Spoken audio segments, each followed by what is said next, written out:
To talk about any character's chance of joining Smash Bros. Often also entails talking about the series they come from. That goes especially for our challenger today, as Fire Emblem has a long, complicated, and contentious history within the Smash fandom. Fire Emblem goes back a long way, longer than a lot of people realize. Its debut game dates back to 1990, older than Star Fox, older than Kirby, older than a lot of Nintendo's stable. And with 16 main entries now, along with a couple of spin-offs and a highly successful mobile game, it's also among Nintendo's more prolific series. While it did stick to Japan for its first decade plus of existence, out of fears that Western fans wouldn't be interested, from the 7th entry onward, it's seen worldwide releases with one single exception. For most of its existence, Fire Emblem was more of a niche thing, with a dedicated following but little mainstream attention. But that changed 7 years ago with Fire Emblem Awakening. Thanks to hard work and effort from the developers, hitting the 3DS right as it was getting popular and lacked many big RPGs yet, and having an actual advertising budget. This last-ditch attempt to keep the series from going on hiatus proved such a success that Fire Emblem reached a mainstream crowd for the first time ever, and that momentum has carried on through the most recent entry and then some. But when it comes to Fire Emblem in Smash, things haven't been so simple.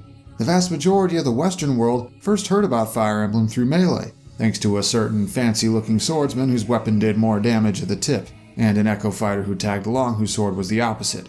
This exposure through Melee was one of the big reasons why Nintendo felt confident in giving Fire Emblem a chance worldwide, and that curiosity sparked through Melee led to hopes for more content in Brawl, hopes that were answered with a newcomer and a home stage. But come Smash 4, that curiosity took a harsher turn. Resentment and hostility slowly brewed as more and more newcomers from the series found their way onto the roster, albeit all for different reasons. Fire Emblem gained a new reputation as an outsider stealing slots that, in the minds of many, should have gone to someone else, someone they already knew and cared about. This resentment reached a boiling point after Smash 4's final direct, upon the reveal of a character whose debut game hadn't even made it out of Japan yet. To this day in the Smash community, there's a stigma against any characters who sport an anime-esque art style and fight with a sword, unless it's someone the majority already has a history with and remembers fondly. But that stance has actually loosened a bit, indirectly at least, as the newest Fire Emblem title has gained a lot of positive attention in recent months, even within the Smash community, thanks in no small part to its varied cast of main characters with a range of unique weapons and abilities to offer. And that brings us to our challenger. Ironically, the one who looks like just another sword user. Because despite their game having multiple main characters, it's the one you directly play as that may actually be the most compelling. And both in-universe and in their potential for a unique and varied moveset, there is much more to them than meets the eye. Byleth! Byleth is one of the main protagonists of Fire Emblem Three Houses, and the game's avatar character whose viewpoint you experience the story through. His, or her, backstory is shrouded in mystery. Raised as a mercenary by their father Gerald, but kept pretty sheltered and out of the public eye for reasons. But that changes upon the game's prologue, when a chance encounter leads to an offer to become an instructor at the illustrious Officers' Academy. The best and brightest of the continent of Fodlan's three great nations are in attendance, including all three of their future leaders. You, as Byleth, are tasked with overseeing one of the school's three houses, the Black Eagles, the Blue Lions, or the Golden Deer, each with their own eclectic roster of students you must guide and train in the classroom, and then lead into battle in turn-based tactical combat. Each house has its own pros and cons, even though Blue Lions is the best, just saying. Which house you choose has far-reaching effects as the story twists and turns through all sorts of conflicts and intrigue, and eventually full-blown war, all while slowly unraveling the truth behind Byleth's origins and unnatural abilities, branching out into any of four very different directions over the course of the game. Whichever path you take, you'll be met with a complex and nuanced tale that ranks far and above the mess of a story we got last time the series tried a branching narrative. With such a major new title releasing to critical acclaim and even wider popularity than the games that preceded it, it's no surprise that people speculating Ultimate's DLC have had their eyes on Three Houses and on Byleth in particular.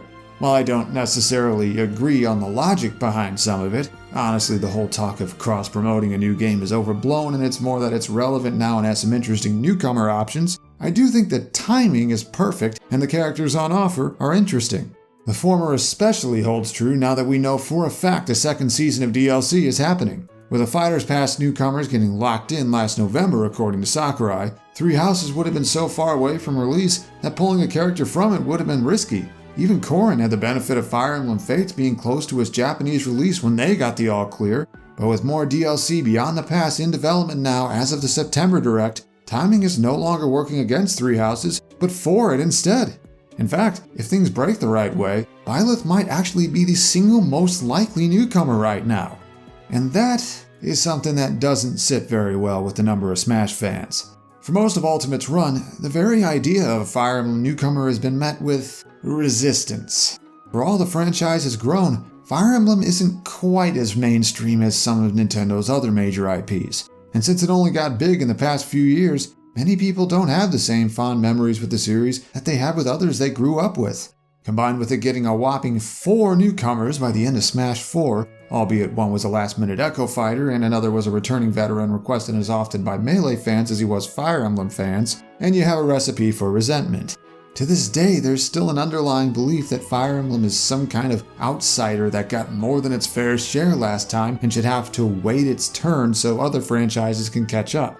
The very idea has even led to Three Houses as a whole, and Byleth in particular, being treated like some kind of boogeyman in some circles, a worst-case scenario brought up to scare other commenters.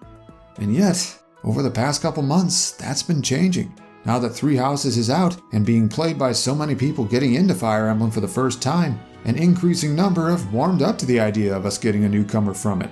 And that turnaround has reached Byleth in particular especially well, since playing as them no matter which path you choose has given players a chance to become familiar with them and their deceptively unique array of abilities. It's a far cry, at least from Corrin, who few outside of Japanese fans who'd already had half a year to play Fates knew anything about ahead of time.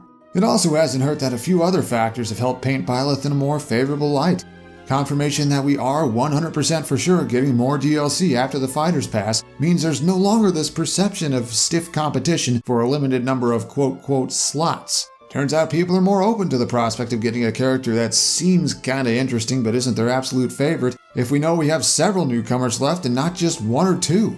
There's also been a growing number of people worried about how much DLC has favored guest fighters so far and want to see some first-party characters get a chance too. And Byleth certainly fits the bill as one of Nintendo's rising stars. I've actually seen more and more Smash fans lately who outright want to see this character join the fight. Though before we move on, it is worth mentioning that Three Houses has other main characters in the form of the 3 house leaders that have also gained some attention from speculators. Edelgard and her axe fighting style in particular have seen talk, part because we don't have an axe wielder in Smash yet, part because she got a lot of focus in Three Houses' reveal trailer a year ago and first impressions go a longer way than they probably should in Smash speculation, and part because she's a girl and you know how some people in this community get about the whole waifu thing. I actually mentioned her myself in one of my DLC prediction videos earlier this year because of said attention. Before we learn more about Byleth, and before we learned Three Houses wasn't so plausible an option for DLC at the time as it seemed, as its release ended up delayed from the ambiguous spring 2019 to the end of July. I do think these 3 are at least worth keeping an eye on. They all have important roles in the story and would offer unique fighting styles, at least visually, and if we've learned anything from past Smash games, it's to expect the unexpected. However, I do think Byleth is the most likely pick from Three Houses, due to their role as avatar character making them a focal point of every path the story can take. And with an interesting mix of abilities and even a unique signature weapon of their own, this character may actually offer the most moveset potential of any of Three Houses' main cast. So, let's look into that potential, shall we? On the chance that Byleth does join the fight, what would they be like in Smash? How would this mercenary turned mentor take all they're capable of and refine it into a fighting style we've not truly seen before? Well, as anyone who's played their home game can attest to, it's a lot easier than you'd think. First, let's talk Byleth's appearance and other aesthetics. Their basic look can pretty much come straight from Three Houses with no trouble. Being from the modern era has its perks. Like with other Avatar-type characters, Byleth's costumes would be a 50-50 split between male and female, with male Byleth probably serving as the default because he's had the greater focus in promotional stuff. Female Byleth's outfit might require some minor edits to keep in line with an E10 rating or equivalent in various regions. You know how ratings boards get sometimes, but it'd just be minor stuff that wouldn't change the design too drastically, probably. Byleth's palette swaps would follow cues from the other Fire Emblem characters in Smash and have several based on other characters from their game. Red, blue, and yellow alts themed after Edelgard, Dimitri, and Claude are a no-brainer. Other options include a dark purple and beige alt based on the colors of Church of Seiros officials, a white and red alt based on the colors of the Knights of Seiros, green and gray or brown and dark pink alts based on the color schemes of various characters' outfits in their promoted classes, or an orange alt themed after Geralt as a shout out to their old man. You could divide these up between male and female Byleth in several different ways, but this is how I do it personally. On to a more complicated topic, hair color. I know, right? While Robin and Corrin changed their hair color for their alt palettes, I don't think Byleth would follow suit, as you cannot freely choose their hair color in 3 houses. It's always the default dark green. Well, until a certain point where it changes to a very light green due to certain spoilers I won't elaborate on here, but there's actual significance to their hair color. I could maybe see 2 or 4 of the alts using the light green, but beyond that I don't think they'll mess with Byleth's hair much. Byleth's animations overall would pull from 3 houses again in as many different ways as possible. Not just to accurately depict them, but also because Fire Emblem characters in Smash, the ones who aren't Echo Fighters at least, have a recurring thing where a lot of their animations are directly based on counterparts from their games. Everything from jogging and running animations, to various attacks, to even that little jump you can have Byleth's sprite do on the loading screen are all fair game here. And with how famously flashy and over-the-top Fire Emblem attacks can get, bringing more of those flourishes into Smash is definitely a good thing. For Byleth's stats and other attributes, we want to translate their default abilities, stats, and stat growths from 3 houses into Smash in a way that feels both true to character and properly balanced. For playstyle, we're going to have Byleth use an unusual mix of mid-range zoning with disjointed attacks and short-range moves for fighting up close and personal. It offers more versatility overall than your typical disjoint zoner, since such playstyles are usually pretty vulnerable if you get up in their faces, whereas Byleth still has ways to fight back, and it helps create a more defensive lean to how they play, built to be harder to gain the outright advantage against. There will be some offensive tools as well, so if you're worried about this moveset being super campy or anything, then rest assured you don't need to be. But Byleth's tools here will work much better when opponents are forced to come to you and deal with your ability to wall them out at arm's length, or your ability to push them back once they get in. With that said, having more attacks devoted to getting people off you at close range means fewer moves devoted to controlling space at mid-range. Because of that, Byleth's zoning will be less complete than their counterparts, hence the half-zoner title, with more blind spots and less airtight of coverage than Marth and Lucina, or Corrin, or Rosalina when Luma's position just right, or you get the idea. Moving on to stats, Byleth's size and weight are pretty typical for a humanoid build with average bulk. I settled on making them a middleweight, specifically the same weight value as Mario and Corrin, because it just kinda felt right.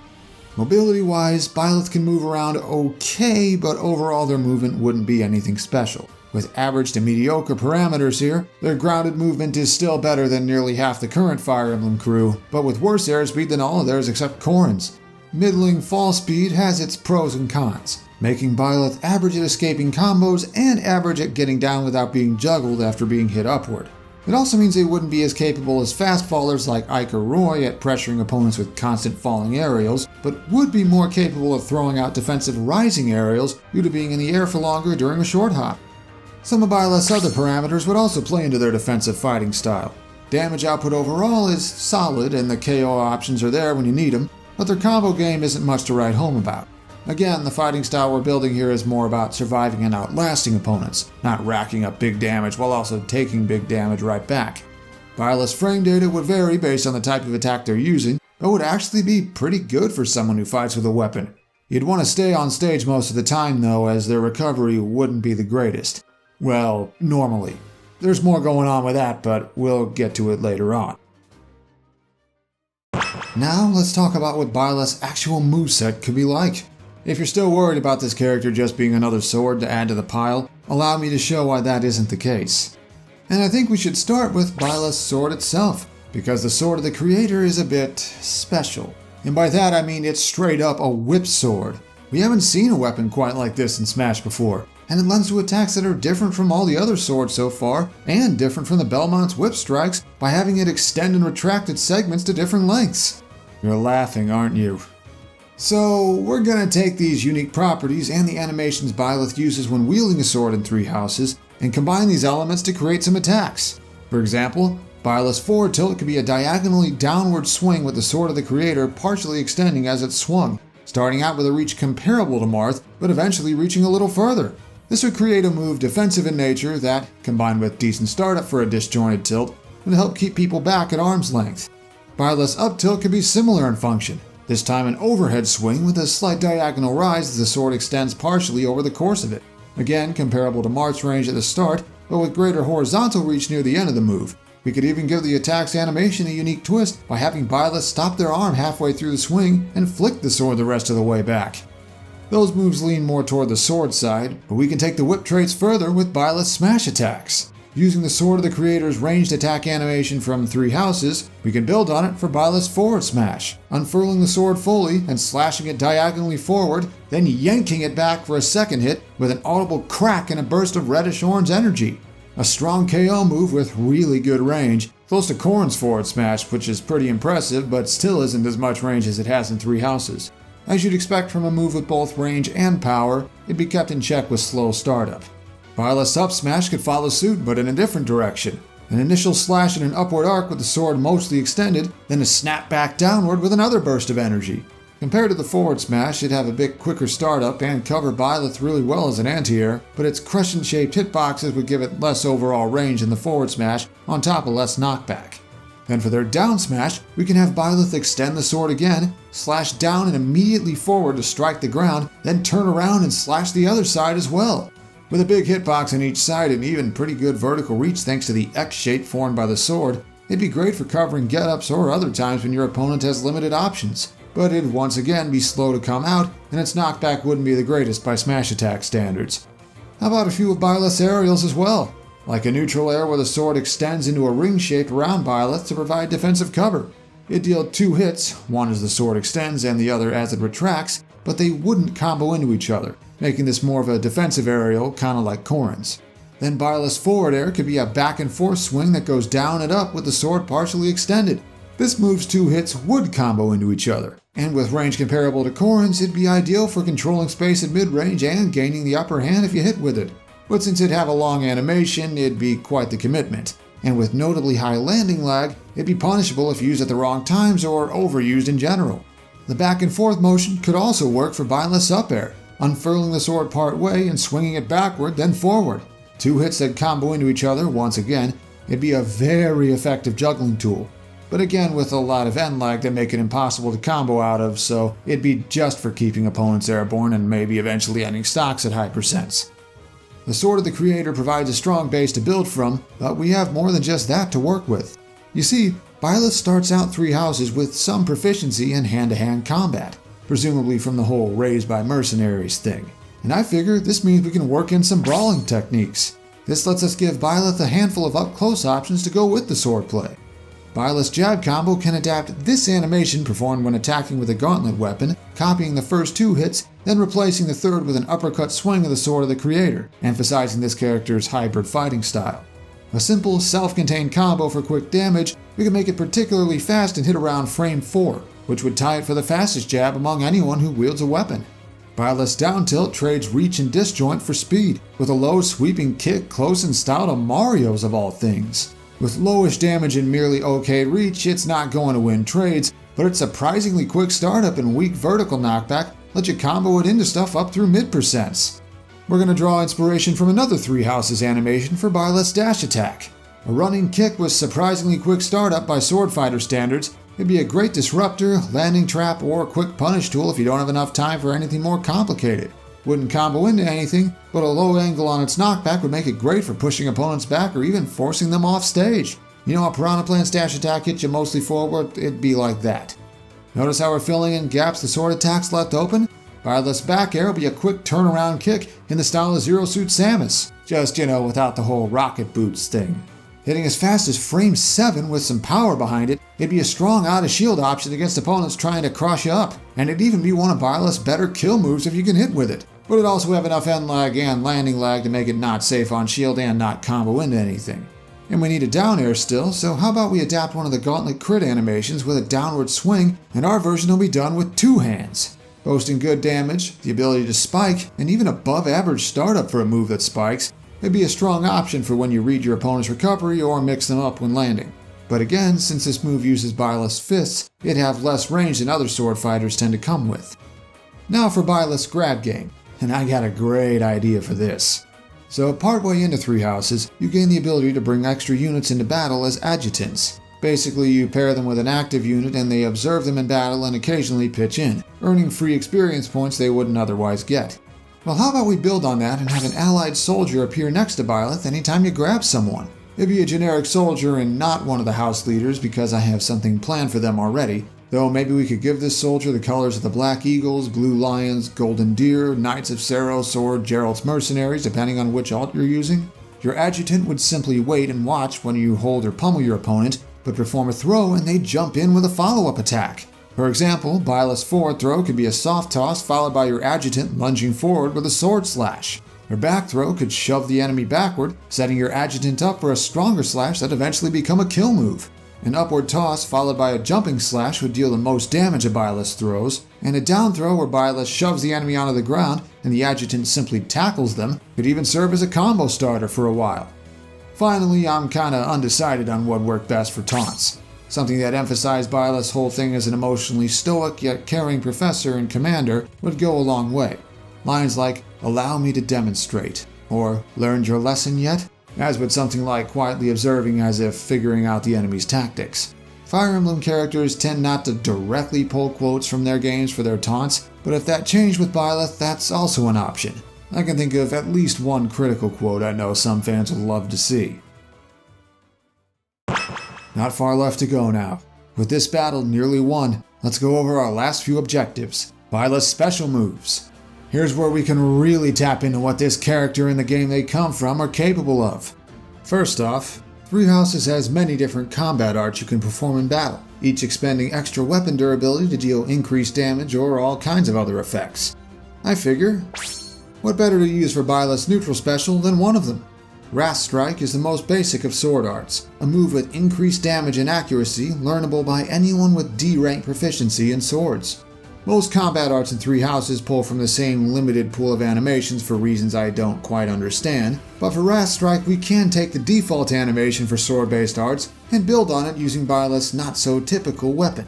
Pressing B would have Byleth unleash a decently quick spitting slash that would hit both in front and behind to clear space or punish aggressive enemies. With 2 hits, one during the initial spin that combos into a second faster spin, it'd be very reliable at what it does.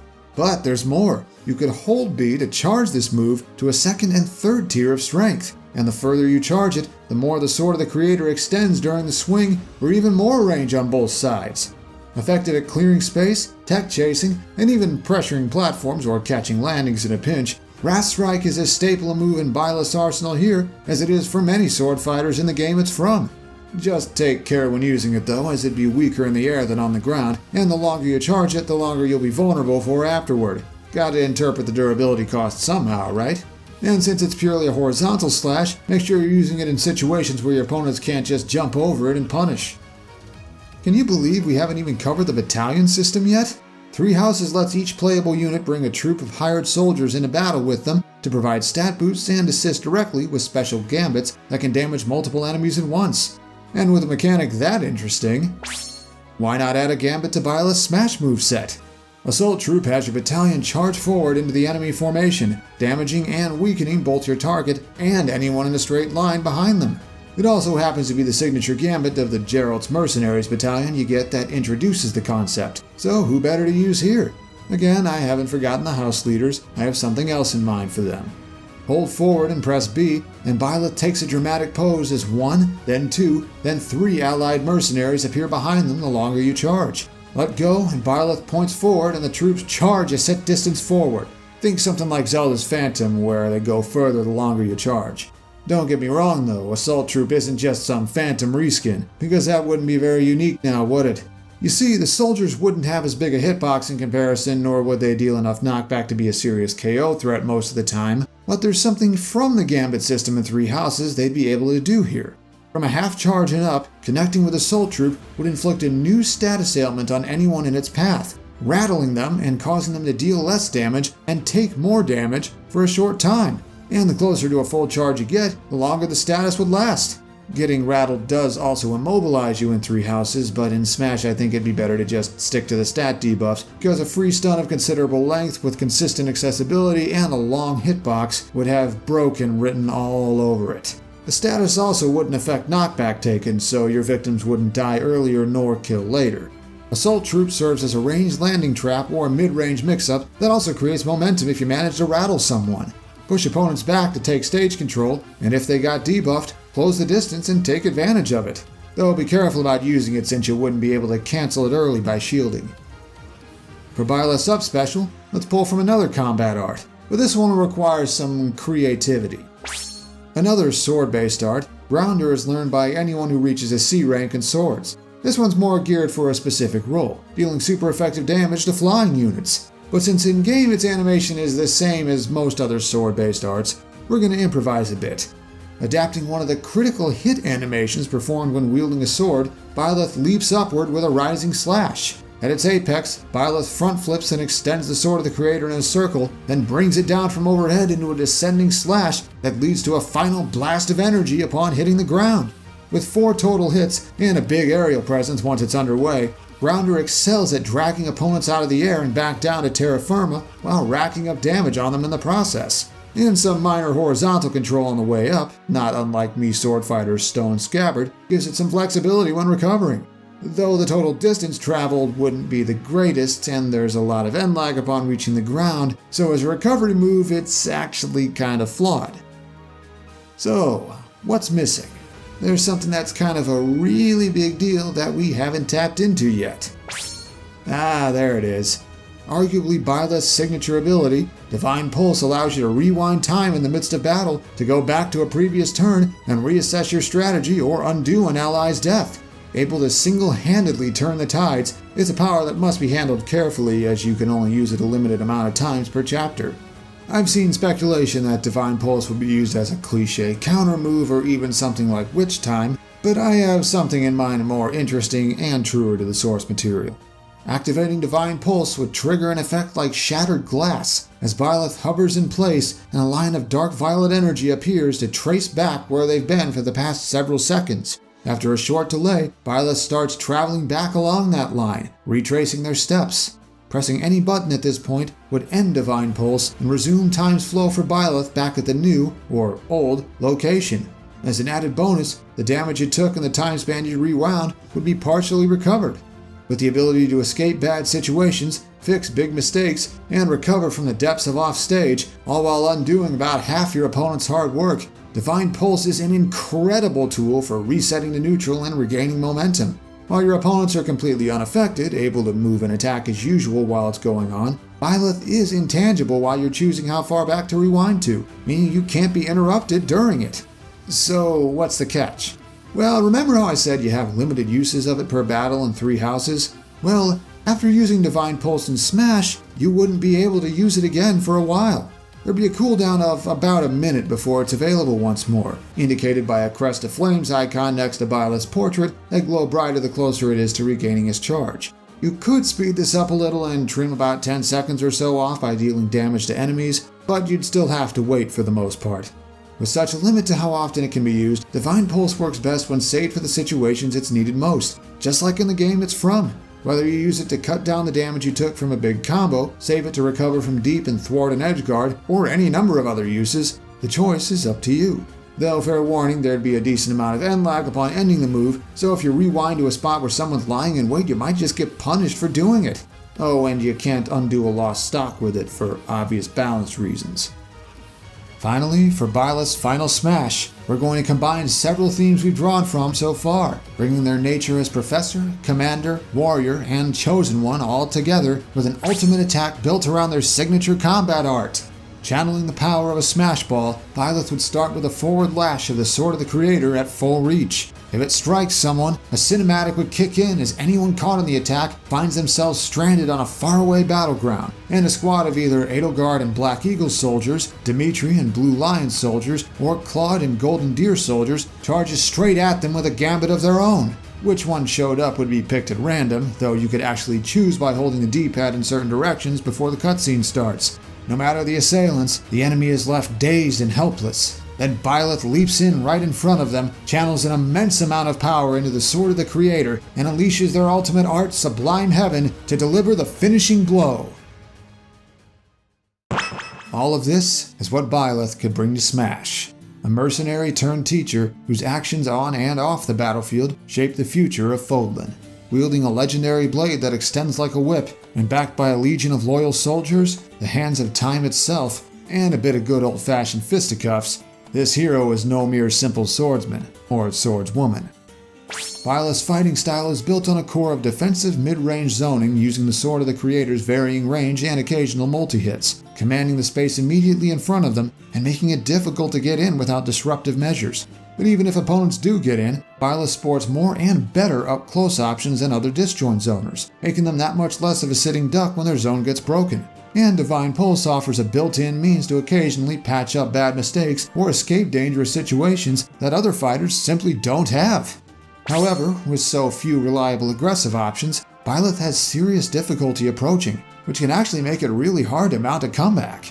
This especially holds true against projectile zoners, as Byleth's mediocre mobility and lack of long-ranged options to fire back with can make it a real chore to even get to mid-range against enemies who throw out constant walls of projectiles. And while having more close-range options may make Byleth more versatile than other disjoint zoners, it also means their actual zoning is less airtight and has more blind spots for opponents to potentially exploit. Whew, that was a lot to go over. Can you tell I've been slowly building this concept for months? This character is actually really interesting once you get past the anime sword stigma, and I hope this concept has managed to win over a few skeptics. Then again, Three Houses has sold so well and gained so much positive attention that I bet a lot of those skeptics have already been won over. How about you, though? What are your thoughts on Fire Emblem as a whole, whether in the context of Smash or just in general? If you've played Three Houses yourself, which house did you pick and why? Special thanks to these people here for helping make this video happen. If you're interested in joining their ranks, check out the video description for more information. And so, until next time, if you need me, I'll be fishing. I hear there's a strange light in the moat today, and someone's got to figure out what's going on.